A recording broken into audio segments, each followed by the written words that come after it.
The Second World War ravaged continents, but for Soviet prisoners of war, or POWs, torment did not cease with liberation. For many of these men, freedom brought a cruel and often fatal twist, inflicted by their own government.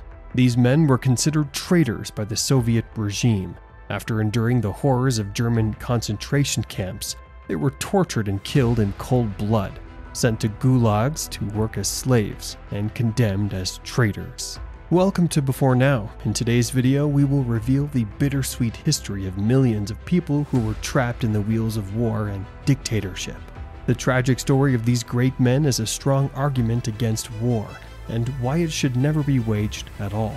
Let's get into the details. The policies set by Stalin were the main reason for the Soviet Union's treatment of returning POWs. In Stalin's eyes, surrender was a betrayal of the highest order. Soviet soldiers who surrendered were considered to have abandoned their responsibilities and not fought to the last man. This uncompromising stance stemmed from Stalin's Order No. 270 in 1941, which defined captured soldiers as traitors and prescribed severe penalties to their families. This ideology was the basis for the actions of the Soviet command against those who survived German POW camps and returned to Soviet territory. For the Soviet POWs, freedom should have been a new beginning. Instead, they were greeted with suspicion, hostility, and systematic police violence. When Soviet forces began to reclaim their territories and liberate German concentration camps, the repatriated POWs were quickly gathered and tortured. These screenings were meant to uncover so-called traitors, those who had allegedly helped the Germans or acted against the Soviet Union during captivity. However, these mass screenings were not about justice, they were about asserting Stalin's power. There was rarely an opportunity for soldiers to defend themselves. Those who had been forced to work for Germans as cleaners, servants, or factory workers were labeled traitors. Even survival itself was viewed as betrayal. The Soviet government wanted to ensure the general populace would not emulate the POWs, labeling them as an example of disloyalty. Another grim chapter in the suffering of Soviet POWs was forcible repatriation, especially under programs like Operation Keelhaul. This operation, carried out by the Allied powers in cooperation with the Soviet Union, aimed to return all Soviet citizens to the USSR, regardless of their wishes. While some POWs returned voluntarily, believing in promises of reunification, others knew their fate and resisted. Those who refused repatriation faced violent force by the Allies. Testimonies recount how men were flogged, dragged, or even bundled into trucks at gunpoint. These desperate men knew Stalin's policies. Returning home meant being shot or imprisoned. Yet the post-war political landscape, which prioritized Soviet collaboration, left Western powers blind to their suffering. On their return, Soviet POWs were sent to filtration camps, intermediate facilities where they were interrogated and investigated before being sorted. These camps, located across the Soviet Union, could hold hundreds of thousands of soldiers. The NKVD, the Soviet secret police, conducted grueling interrogations designed to extract confessions, often using brutal tactics. The goal was to determine if the soldiers had collaborated with the enemy despite shaky standards of proof. Many POWs were convicted based on hearsay, perjury, or coerced confessions, often from other prisoners. Once labeled a collaborator, their fate was grim. Many were deported to concentration camps where they perished in Siberia or were executed on the spot. For those who escaped immediate execution, the horrors of Soviet imprisonment continued in the Gulags. These labor camps, central to Stalin's industrialization efforts, were filled with political prisoners, criminals, and increasingly discharged soldiers. Soviet POWs treated as traitors were sent to these camps to endure back-breaking labor under brutal conditions. These prisoners were forced into activities like mining, lumbering, and building railways and factories. They worked 10 to 14 hours a day with scarce food and insufficient warm clothing in the freezing climate of Siberia. Conditions in these camps were lethal, with death rates driven by starvation, exhaustion, illness, and inhuman treatment by the guards. One such example is the Vorkuta labor camp, infamous for the extremely low temperatures and other harsh conditions of the region, along with having the prisoners work in the mines. Here, former soldiers worked under the conditions of possible violence. Survivors testify of the days of carrying coal in extreme cold, when the temperature dropped to -40 degrees Celsius, and frostbite and fatigue killed many. Russian military historian G.F. Krivosheev cites that 233,400 of the former Soviet POWs were convicted of treason and delivered to the Gulag, out of 1,836,562 Soviet soldiers who returned from captivity. Other historians state that 19.1% of the ex-POWs were put in penal battalions of the Red Army. 14.5% were sent to forced labor reconstruction battalions for 2 years on average.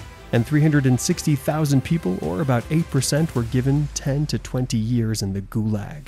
This data does not include the millions of civilians who were repatriated, often under duress, to the Soviet Union, a portion of whom were sent to the Gulag or executed. They were liberated in 1955 as part of the amnesty of all POWs and suspected collaborators, following the wave of de-Stalinization that began after Stalin's death in 1953. But other historians such as Rolf Dieter Müller and Gerd R. Uberschar stated that almost all Soviet POWs who returned home were tried for collaboration and treason and were punished with various forms of forced labor, while admitting that it would be impossible to investigate the history of the Soviet prisoners of war in full. Although the numbers speak, the fates of Soviet POWs make the picture much more vivid. One of these stories is the tale of Ivan Petrov, a soldier captured during the Battle of Stalingrad. Ivan is a fictional character who fought in the Second World War. After being captured and taken to a German POW camp, where he endured squalor and starvation, he was liberated in 1945 by the Soviet forces. However, this only lasted for a while as a collaborator because he worked in a German factory under force. Ivan was given 10 years in a labor camp in Siberia. In letters to his family slipped out by friendly guards, Ivan describes the horrors of the camp. He claimed that several prisoners dropped from fatigue. Some of them had their fingers frozen and their skin blackened. Sadly, Ivan's story had a tragic ending. He died from pneumonia in 1947. And his wife and 2 children were never informed of his death. Another touching story was told by Stanislav Butte. He presented the story of his wife's grandfather, who was born in 1922 and taken to the Red Army at the age of 19 in the summer of 1941. He fought the Germans until February 1942, when his group was cut off and wiped out near Ravaged. He was among the few who survived and was taken as a POW, remaining so in World War II, until being transferred to a camp in Norway. When the Allies liberated Norway, the Soviets were given POWs, and Stanislav spoke of how his wife's grandfather was finally permitted to go home. Stanislav narrates how the men returned home and got a wife, but their marriage was short-lived. His wife was pregnant in 1947 when he was called by the NKVD for a checkup and never came back. Stanislav revealed that his wife's grandmother was later summoned and informed of his trial verdict, a 10-year imprisonment in a Siberian gulag for treason. She was presented with a grim choice: to go with her husband to the camp as the wife of an enemy of the people, or to reject him. Stanislav said the man was sent to a labor camp for 7 years, spending the rest of his time in exile. He was freed after Stalin's death, but never met his wife again. Beyond the forced labor, the Soviet regime tried to re-educate its POWs, turning them into faithful communists. In addition to propaganda sessions, prisoners were given mandatory classes and read pro-Soviet literature, enduring constant ideological indoctrination. The aim was to eliminate any traces of fascist influence and instill a spirit of loyalty to Stalin and the Soviet Union. Despite some prisoners pretending to be happy to receive better treatment, the indoctrination process failed. Most POWs regarded the re-education programs as insincere and refused to embrace the state's ideology. For others, the lure of lighter work or more food was enough to pretend to go along with the program. The ordeal of the Soviet POWs did not end in the camps, but also profoundly affected their families at home. During the Stalin regime, families of captured soldiers were ostracized and considered traitors to their country. They became victims of discrimination, social exclusion, and sometimes even imprisonment. Women and children could not go to school or work. all because they were the wives and children of shameful, undeserving men. Only in the 1950s and 1960s, after Stalin's death and the partial de-Stalinization of the Soviet Union, were some of the former POWs officially and posthumously rehabilitated. From the late 1950s, Khrushchev's government started to realize the wrongs of the Stalinist period, including those towards the soldiers.